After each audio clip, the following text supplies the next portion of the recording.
नमस्कार, मेरा नाम है डॉक्टर पुरु धवन और आज इस वीडियो में हम बात करने वाले हैं चावल के बारे में कि चावल क्या पैरालिसिस का पेशेंट खा सकता है या नहीं। इस वीडियो को मुझे इसलिए बनाना पड़ रहा है क्योंकि जब भी हम अपनी ओपीडी में पैरालिसिस के पेशेंट देखते हैं तो ऑलमोस्ट 80% पेशेंट का एक सवाल ज़रूर होता है और वो हमसे ज़रूर पूछता है कि डॉक्टर साहब क्या मैं चावल खा सकता हूँ या नहीं खा सकता। अक्सर उनके साथ जो आए होते हैं वो भी कह रहे होते हैं कि डॉक्टर साहब इनको मना कर दो कि ये चावल ना खाएँ। तो ये बहुत सारी चीज़ें हैं जो होती हैं चावल को लेके पैरालिसिस पेशेंट के माइंड में चल रही होती हैं, तो उसे क्लियर करना सभी के लिए ज़रूरी होता है कि आप लोगों को माइंड क्लियर हो कि इसके क्या फ़ायदे हैं और क्या नुकसान है अगर हम चावल खाते हैं तो। तो पहले हम चावल को समझने की कोशिश करते हैं कि चावल जो होता है वो ऑलमोस्ट 80% जो लोग होते हैं वो ज़्यादा खाते हैं। रोटी कम खाते हैं, चावल ज़्यादा खाते हैं। अगर हम इंडिया से बाहर चले जाएँ तो मेन डाइट चावल ही होती है, ख़ासकर अपनी ईस्टर्न कंट्रीज़ के अंदर। जैसे जापान हो गया, अपना इंडोनेशिया हो गया, वहाँ पे रोटी नहीं खाई जाती, वहाँ पे ब्रेड खाई जाती है या फिर चावल खाए जा रहे होते हैं। तो चावल जो होता है वो किसी भी टाइप का नुकसान नहीं पहुँचाता उन लोगों को जिन्होंने पूरी ज़िंदगी चावल ही खाया है। अगर किसी इंसान को जो चावल खाता आ रहा है, मैं उसे बोलूँगा कि आपने चावल नहीं खाना, आप रोटी खाना शुरू करो, तो उस पेशेंट को गैस, एसिडिटी, पेट में दर्द, लूज़ मोशन सब कुछ शुरू हो जाएगा। मगर अगर मैं इसी तरह से जो रोटी खाने वाले लोग हैं, जैसे नॉर्थ इंडिया में रोटी ज़्यादा खाई जाती है, उनको बोलूँ कि आपने सिर्फ़ चावल खाना है, तो उनको सैटिस्फैक्शन नहीं लगती, उनको वो अच्छा नहीं लगता कि मेरा पेट भर गया, उनको फीलिंग नहीं आती क्योंकि चावल पचने में बहुत फ़ास्ट होता है, जल्दी पच जाता है। जल्दी पचने की वजह से पेट जल्दी खाली हो जाता है और पेशेंट को कभी भी सैटिस्फैक्शन नहीं लगती। इसलिए नॉर्थ इंडिया में अगर कोई चावल खा रहा है तो साथ में आधी एक रोटी वो ज़रूर खाता है क्योंकि वो उसके लिए नॉर्मल चीज़ है। तो आपको समझना पड़ेगा कि आपकी डाइट क्या रही है मेनली। अगर आप राइस ज़्यादा खाते रहे हैं तो आप राइस खाइए, कोई नुकसान नहीं होता राइस खाने से किसी पैरालिसिस पेशेंट में। और अगर आप चावल नहीं खाते, आप रोटी ज़्यादा खाते हैं तो आप रोटी खा सकते हैं। रोटी खाने से कोई नुकसान नहीं होता किसी पैरालिसिस पेशेंट को। पर अगर चावल के साथ एक सावधानी हमें रखनी पड़ती है कि चावल हमें बासा नहीं खाना होता। अगर चावल मैंने कल बनाया था और मैंने अगले दिन उसमें दही ऐड कर दी, तो दही चावल बन जाता है, जिसे अब साउथ इंडिया में बहुत ज़्यादा पसंद किया जाता है। ये जो हम खाते हैं दही चावल और चावल इसमें बासा इस्तेमाल किया जाता है, उससे दिक्कत होती है, उससे ज़्यादा परेशानी बढ़ जाती है एक पैरालिसिस पेशेंट में। तो हमने बासा चावल अवॉइड करना है। ताज़ा अभी बना हुआ, अभी कुकर से निकला हुआ, अभी कुक किया हुआ चावल आपको नुकसान नहीं करेगा। जिन पेशेंट को डायबिटीज़ की दिक्कत है, उनको चावल वैसे भी बंद किया जाता है, मना किया जाता है। तो उनको हम क्या कह सकते हैं कि अगर आपकी शुगर कंट्रोल में रह रही है, तो आप चावल लो, चावल को कुक करो, तो जो मांड आती है ना, उसे उतार दो।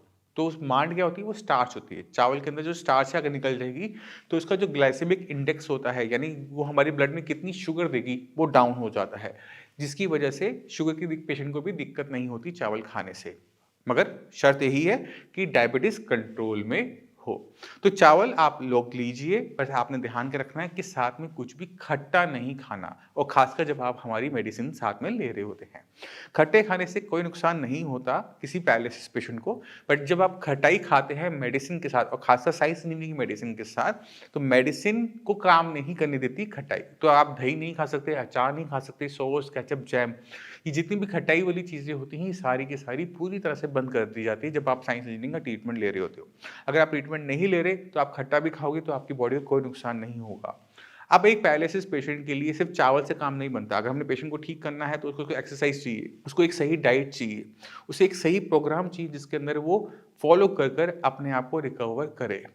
तो अब मैं जाने से पहले चाहता हूँ कि आप एक पेशेंट पैरालिसिस के पेशेंट की वीडियो देखिए कि किस तरह से इम्प्रूवमेंट आती है। और इस चैनल के ऊपर जितनी बाकी वीडियोज़ हैं डाइट को लेके, एक्सरसाइज को लेकर, उनको गो थ्रू कीजिए जिससे आपका माइंडसेट होगा कि आपको अपने साथ क्या करना है। अगर आप बहुत लंबे टाइम से पैरालिसिस के पेशेंट हैं और निराश हो रहे हैं कि आप ठीक नहीं हो सकते, तो ये आपकी सबसे बड़ी गलतफ़हमियों में से एक है। आप इस चैनल पे बाकी पेशेंट की जो वीडियोज़ डली हुई हैं, वो टेस्टिमोनियल्स हैं, आप उनको जाके देखेंगे तो समझ में आएगा कि पैरालिसिस में पहले महीने से ही हम आराम लेकर आ सकते हैं अगर हमें सही चीज़ें पता है। चाहे वो डाइट है, चाहे वो एक्सरसाइज़ है, चाहे वो सही मेडिसिन्स हैं। ब्रेन को नुकसान हुआ था, ब्रेन की भरपाई कैसे होती है, सारी की सारी इन्फॉर्मेशन आप कलेक्ट करो। कोई भी डाउट है, कुछ भी पूछना चाहते हो तो कमेंट सेक्शन है।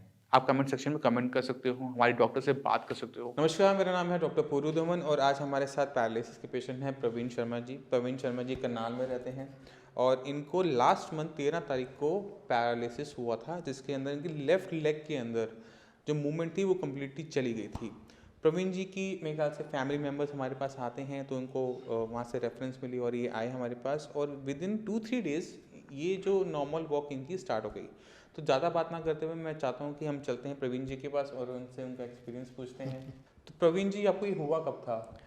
मुझे नवंबर 14 को 13 30 नवंबर को हुआ हाँ जी, था। हाँ जी।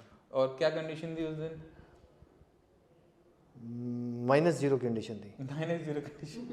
जैसे ना -0 हो जाता है ना, टेम्परेचर हो जाता है। हाँ, मतलब इतनी बुरी कंडीशन थी कि मैं उसको माइनस, इससे नीचे कोई फिगर नहीं थी कि मैं दे नहीं पा रहा था। चल पा रहे थे? बिल्कुल नहीं। हाथ ठीक थे? हाँ ठीक थे, वीकनेस थी एक हाथ में? हाँ जी, हाँ जी, बोलना वीकनेस ठीक था? बोलना ठीक था जी। बोलना ठीक था।